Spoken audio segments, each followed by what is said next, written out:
So today is the day when I wanted to at least make a statement on my assumption of office. Fellow Kenyans, on 1st November 2024, as you are aware, I assumed the office of the Deputy President. That day was and shall remain the most momentous and significant day of my life. After serving my country for a quarter of a century as a law lecturer, legal practitioner, senator, majority leader of the Senate, deputy speaker of the Senate, and most recently as the cabinet secretary for Interior, I now take over office as the third Deputy President of the Republic of Kenya. It remains astounding how a son of Kenya, born some 52 years ago in Tharaka, a remote part of the then Meru district, and in a humble homestead of a rural clergyman and his housewife's spouse, could eventually get the opportunity to serve this country in the esteemed and high office of Deputy President of the Republic. My assumption to the office of Deputy President has presented me with an opportunity to reflect on our country's past, present, and future. In my reflections, during the past 1 week, I have come to the profound realization that Kenya, our homeland, is a country like no other. Its charm, the industry of its people, our fine weather, our culture, and our breathtaking topography are unmatched. It is gratifying to see millions of patriotic Kenyans work hard every day, waking up early, sleeping late, to make a honest living, eat from the sweat of their brow, and build the country that they call home. While it is true that formidable challenges confront us today, it is also true that we always find a way to surmount obstacles and protect our country and its people from the shocks of the modern world. Where a tiny number among us has tainted our country's image, the same has been repudiated by the exploits of millions of honest and patriotic, focused Kenyans who love this nation enough to protect it from the risks on its survival. Indeed, Kenya is a covenant country, blessed with an industrious people and an incredible array of natural resources requisite for the creation of wealth enough for all its people. We remain eternally grateful to the heroes and heroines who have ensured Kenya remains the blessed nation that it is. As we reflect on our challenges, let us capitalize on the jolting of these challenges to write a new, better, and brighter chapter for Kenya. We should heal our divisions, solidify our national unity, and pursue our country's goals as brothers and sisters, joined by the permanent bonds of our common heritage and our common future. I have had occasion in the past few days to ponder on how the orderly transfer of authority as called for in our Constitution takes place seamlessly in our country. I realize that my ascent to the office of Deputy President has taken place on the back of a hotly contested constitutional process. For weeks, the country was glued to parliamentary and judicial events whose completion is a testament, or was a testament, to our country's democratic credentials and the integrity of our constitutional institutions. I am humbled to be of service to this country as its deputy president, and to formally take the reins to support and assist President William Ruto and the team he leads towards the realization of his vision to deliver the transformation of Kenya. It is an honor to serve my country at such a time as this, when Kenya is moving forward and upwards to the heights that our forefathers envisaged when they fought for the establishment of our republic. The founders of our nation and those who fought to make us a free people triumphed over the oppressive chains of colonialism, not only because they worked hard for it, but because they remained united. Today, as in the past, the quest for national unity is undeniably the most profound aspiration animating our national conversation. Why? Because we are coming from a rough patch where we had been enthralled in a rather unfortunate conversation about distinction, difference, and division. At a time when the country desperately requires a rallying call to pull together to steer our nation to greatness during these challenging times. Kotaler Somoei, Dedan Kimathi, Mekatilili Wamenza, and later Jomo Kenyatta, Ronan Gala, Oginga Odinga, Masinde Muliro, and many others worked hard to set free the whole of Kenya, not parts of Kenya where they were born or raised. They refused to see themselves as liberators of their places of birth, choosing instead to consider themselves as brothers and sisters connected by the common past of their ancestry and the shared future of the generations that would come after them. We learn from these gallant sons and daughters of Kenya that for us to defend our freedom, sovereignty, territorial integrity, and economic transformation, for us to overcome inequality, poverty, and the need in our midst, we must harness and aggregate the collective daily struggles of ordinary Kenyans for our common good. For the aspiration of forging a united Kenya to materialize, we must accept each other, recognize our equality, accept that diversity and difference among us are for building rather than destroying us. A united nation is better equipped to deal with the challenges and overcome the obstacles we face in an increasingly complex, unpredictable, and insecure world. Kenya's viability is guaranteed only if its diverse components and segments converge in pursuit of common ideals, notwithstanding our linguistic, ethnic, religious, or political orientations. As I assume the functions of the esteemed office of the Deputy President of Kenya, I pledge to support and assist President Ruto to canvass, defend, and accelerate national unity, but also to canvass, defend, and accelerate the implementation of the bottom-up economic transformation agenda on which his administration was elected 2 years ago. I will work with my colleagues in the cabinet, as I have done in my previous role during the past 2 years, as we look forward to opening a new chapter in our collective effort to deliver the economic transformation and empowerment of the people of Kenya to realize better standards of living.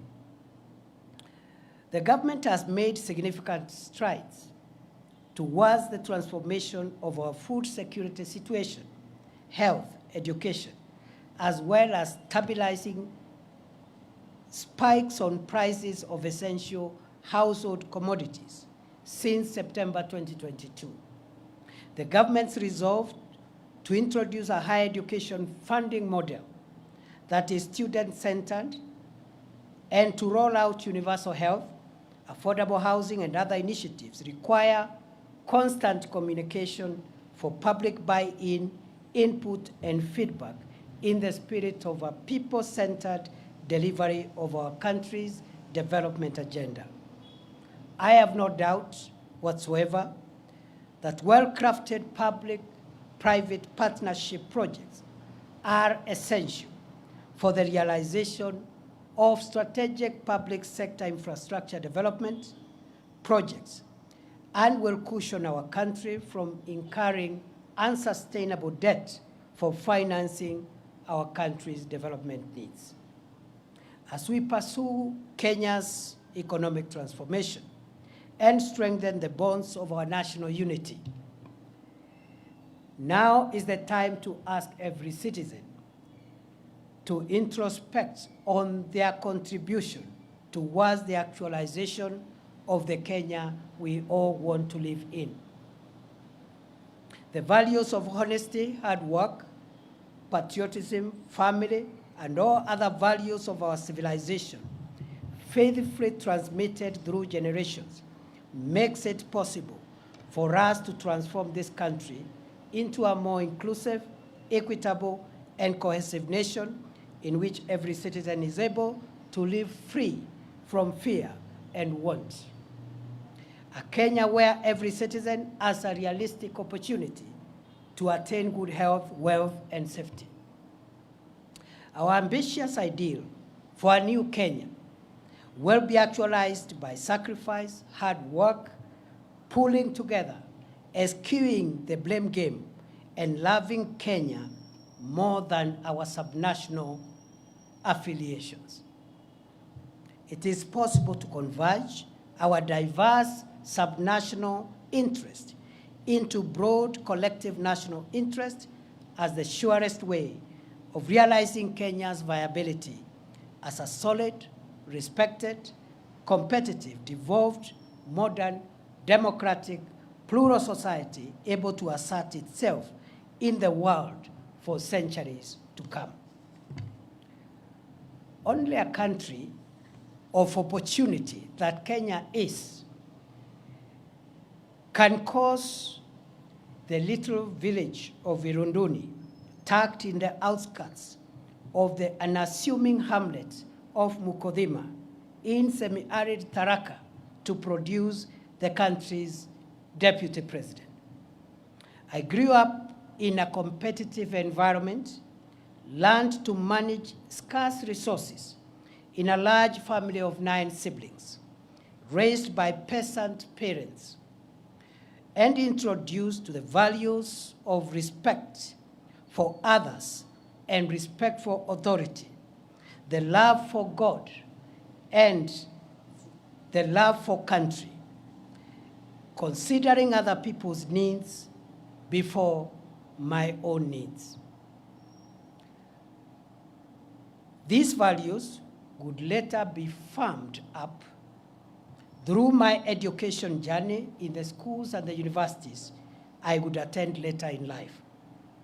That it has been possible for me to come this far confirms that in this country, there is no reason anymore why a child born in Moyale, Loitoktok, Nyahururu, Lodwar, Nyansiongo, Malindi, Ugenya, Kadhonzweni, Elwak, Kimilili, Lungalunga, Maralal, or anywhere else within this great country cannot aspire to rise to any office.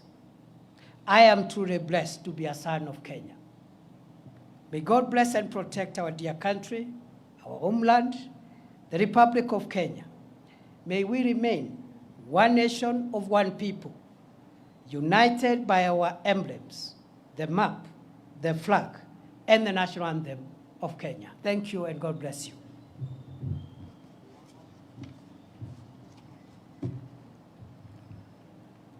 I'll take maximum 2, please. Thank you, Excellency. My name is Melita Oletenges for Citizen TV. My question is, you are stepping into this new role at a time when counties have not had a disbursement of funds for about 4 months. and it is causing a cash crunch there.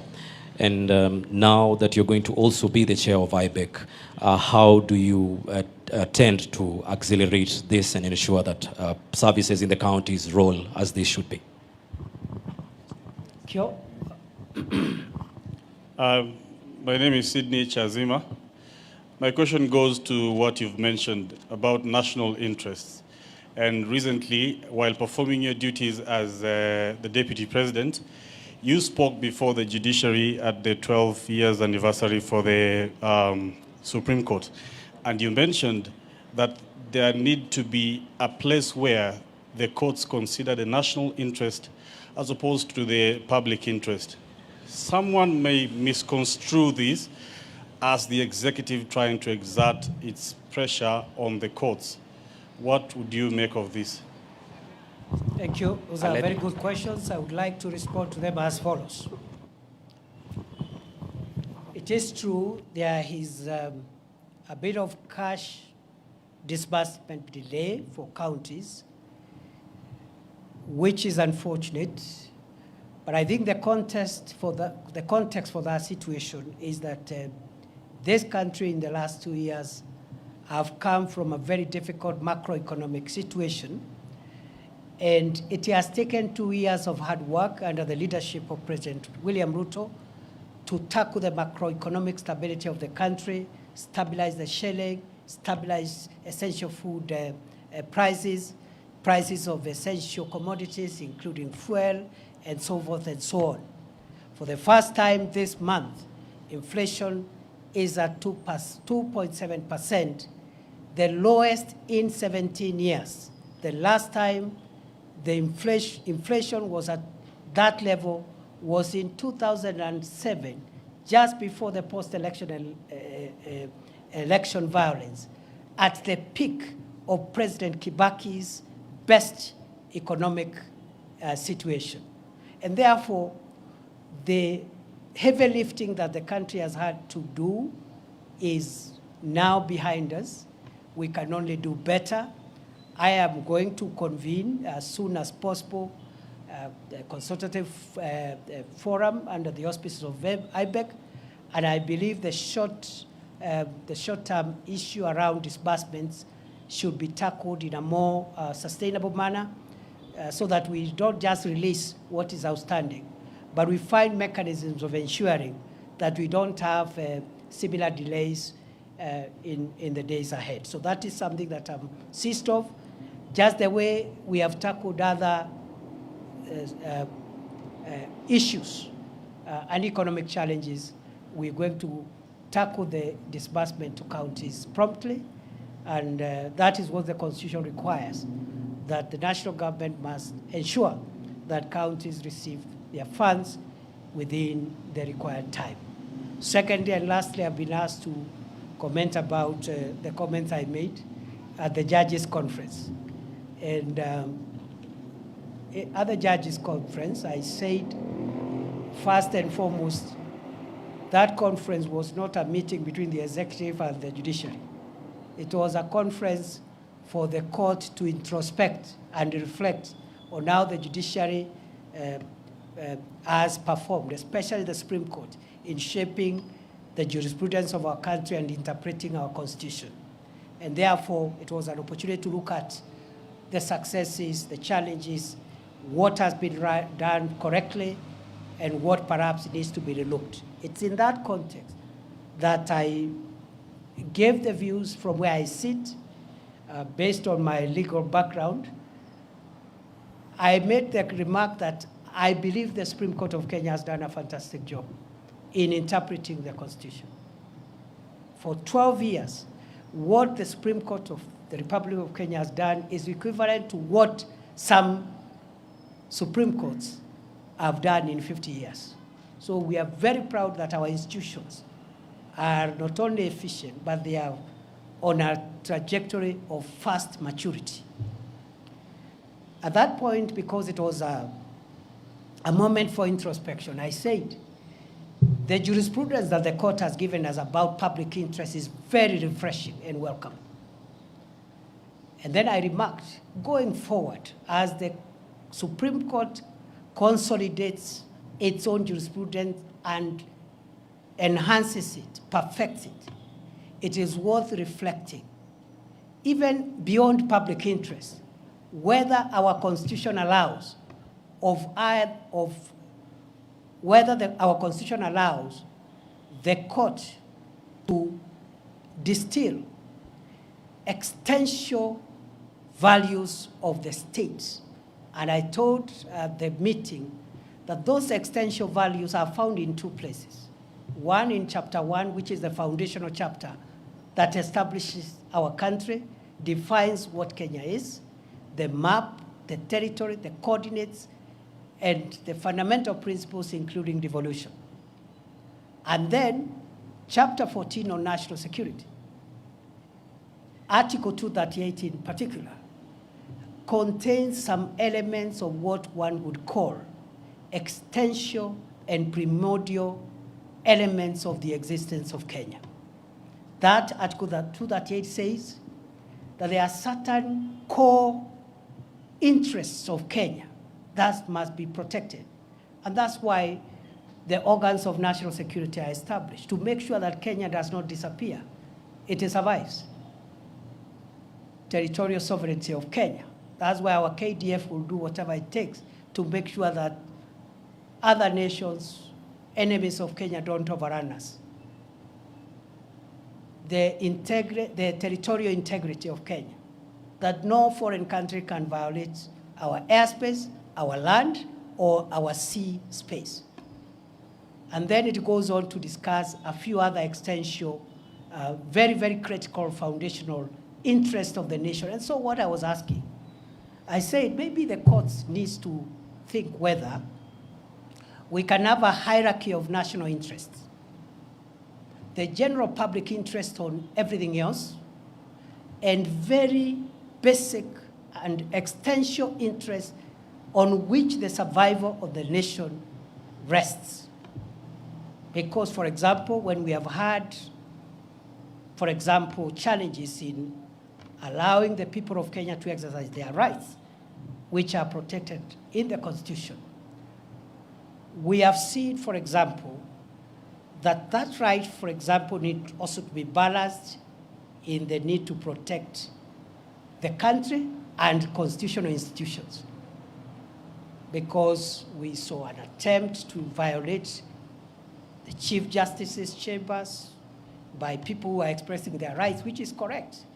But you see, if you destroy the emblems that makes the state to exist, burn down parliaments, you know, those are extreme measures. And all what I said, just to be brief, I was not prescribing. I was just asking the judges to provide leadership, as is their mandate in the Constitution, to tell us whether there is a hierarchy of interests. Because the other commercial issues, the public interest is easily discernible. But sometimes there could be a conflict between what is popular or what the public is saying and the existence of the state. And I provided evidence at chapter 1 of the Constitution, which is the foundational principles, and Article 238 that tells our organs of national security to protect the borders of Kenya, to protect the existence of Kenya and its institutions. That balance the court should help us to interpret. I know I've spoken a lot of English, but that's what it is. I wish you well. It is good to see you. We are going to have regular interactions. On a light note, you know, the other job was a bit constraining because of the operational support that required me to be where action was taking place in terms of defending the country's vital interest of homeland security. But with a new role, I'll be much more available. We are open to the input of the people of Kenya. We are open to even positive criticism from the media, from civil society, so that we can all converge our various views and opinions on how we can build a stable, solid democracy called Kenya. Asanteni sana, Mungu awabariki.